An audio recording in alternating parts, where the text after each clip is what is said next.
Il était une fois, dans le royaume des jeux de société, un critique à la coiffure approximative qui parlait tout seul devant une caméra à la qualité discutable. Il entendit parler d'un jeu de société issu de la plus grande industrie du divertissement au monde, Disney.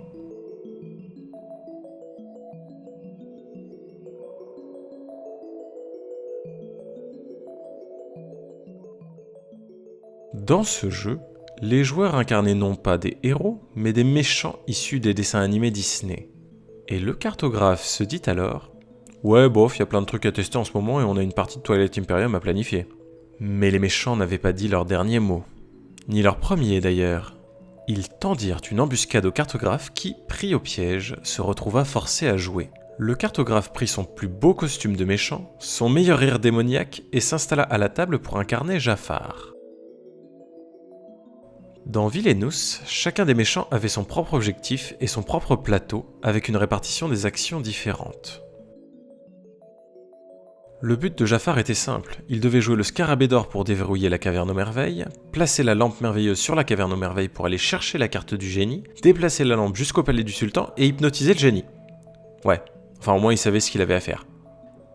Il avait en face de lui la reine de cœur qui devait réussir un coup royal, quoi que cela veuille dire, et le prince Jean qui devait amasser le maximum de pognon et arnaquer les impôts.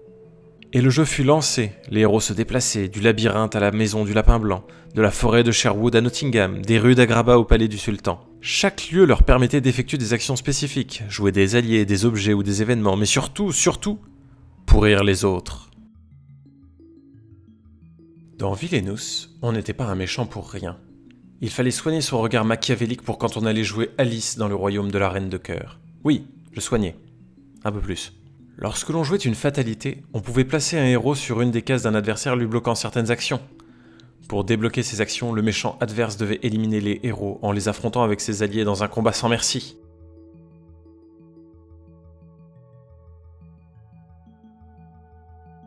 Il y avait 6 méchants différents à tester, chacun avec ses cartes spécifiques. Jafar, le capitaine Crochet, Maléfique, la reine de cœur, le prince Jean et Ursula. Le cartographe enchaîna une série de 43 victoires consécutives, jouant tous les méchants avec un brio presque surnaturel. Si, puisqu'on vous le dit. Le jeu fut presque instantanément un coup de cœur pour le cartographe qui voulut enchaîner les parties, quitte à saouler tout le monde avec ça. Mais les avis n'étaient pas unanimes.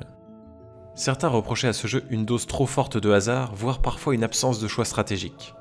Certains méchants avaient besoin de cartes spécifiques pour gagner, et selon qu'elles se trouvaient sur le dessus ou le dessous de leur deck, la partie prenait un tour différent. Mais le cartographe avait un plan. Machiavélique, bien entendu.